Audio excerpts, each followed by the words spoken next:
canta homenagem ao interior, ao trabalhador de alma gentil.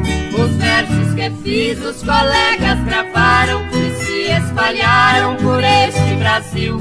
E a saudade da minha terra tornou-se um hino na voz do meu povo, porque quem deixou sua terra querida, embora alcançando sucesso na vida, não há quem não queira revê-la de novo.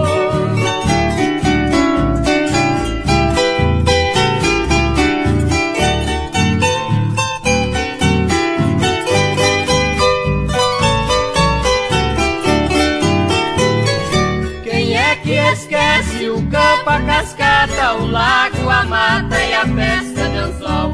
O gado pastando, capim do atalho, molhado de orvalho, brilhando ao sol. E a gentileza daquele povo, que a todos dispensam o mesmo calor. Eu gosto da vida e também da cidade, mas sei que existe a felicidade, mas deve ser filha do interior.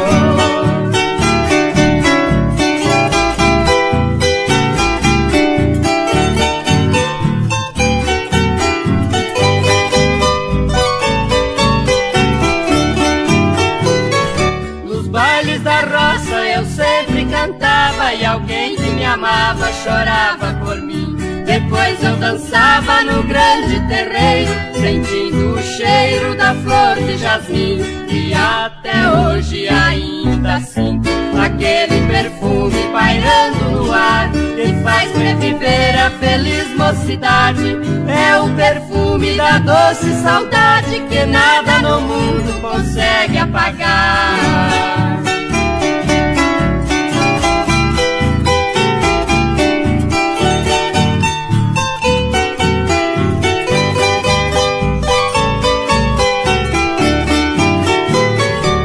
Quase um mistério a vida da gente, a luta da mente é quase que em vão. Aquilo em que hoje se vê naufragada, ao vencer o nada em nosso amanhã. E a saudade da minha terra está em minha alma e em todo o meu ser. No palco da vida eu vou trabalhando, mas quando eu sentir as cortinas fechando, é na minha terra que eu quero morrer.